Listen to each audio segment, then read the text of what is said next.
ದೇಶದ ಮೂಲಭೂತ ಕಾನೂನಿಗೆ ಸಂವಿಧಾನ ಎನ್ನುವರು. ನಮ್ಮ ಸಂವಿಧಾನವು 1950 ಜನವರಿ 26ರಂದು ಜಾರಿಗೆ ಬಂದಿದೆ. ನಮ್ಮ ಸಂವಿಧಾನ 3ನೇ ಭಾಗದಲ್ಲಿ 6 ಮೂಲಭೂತ ಹಕ್ಕುಗಳಿವೆ. ಮೂಲಭೂತ ಹಕ್ಕು ಎಂದರೆ ನ್ಯಾಯಾಲಯದಿಂದ ರಕ್ಷಿಸಲ್ಪಡುವ ಹಕ್ಕುಗಳಿಗೆ ಮೂಲಭೂತ ಹಕ್ಕು ಎನ್ನುವರು.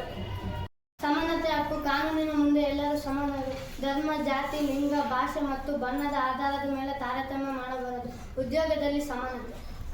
ಸ್ವಾತಂತ್ರ್ಯದ ಹಕ್ಕು. ಮಾತನಾಡುವ ಸ್ವಾತಂತ್ರ್ಯ, ಸಭೆ ಸೇರುವ ಸ್ವಾತಂತ್ರ್ಯ, ಸಂಘ ಸಂಸ್ಥೆಯನ್ನು ಸ್ಥಾಪಿಸುವ ಸ್ವಾತಂತ್ರ್ಯ, ಮುಕ್ತವಾಗಿ ಸಂಚರಿಸುವ ಸ್ವಾತಂತ್ರ್ಯ, ಯಾವುದೇ ಭಾಗದಲ್ಲಿ ವಾಸಿಸುವ ಸ್ವಾತಂತ್ರ್ಯ, ಯಾವುದೇ ಉದ್ಯೋಗ ವೃತ್ತಿ ಮಾಡುವ ಸ್ವಾತಂತ್ರ್ಯ. ಶೋಷಣೆ ವಿರುದ್ಧ ಹಕ್ಕು. ಬಡವರು, ಮಕ್ಕಳು ಮತ್ತು ಮಹಿಳೆಯರನ್ನು ಶೋಷಣೆ ಮಾಡಬಾರದು. ಜೀತ ಪದ್ಧತಿ ನಿಷೇಧಿಸಲಾಗಿದೆ. ಮಕ್ಕಳ ದುಡಿಮೆ ನಿಷೇಧಿಸಲಾಗಿದೆ. ಧಾರ್ಮಿಕ ಸ್ವಾತಂತ್ರ್ಯದ ಹಕ್ಕು. ಇಷ್ಟವಾದ ಧರ್ಮವನ್ನು ಸ್ವೀಕರಿಸುವ ಮತ್ತು ಅನುಸರಿಸುವ ಹಕ್ಕು.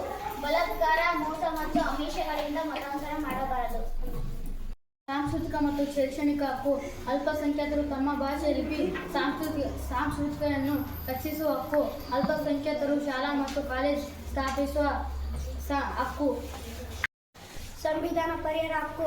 ಮೂಲಭೂತ ಹಕ್ಕುಗಳು ಧಕ್ಕೆಯಾದರೆ ಹೈಕೋರ್ಟ್ ಮತ್ತು ಸುಪ್ರೀಂ ಕೋರ್ಟ್ನಲ್ಲಿ ನಾವು ಸಲ್ಲಿಸುವ ಅರ್ಜಿಗೆ ರಿಟ್ ಅರ್ಜಿ ಎನ್ನುವರು.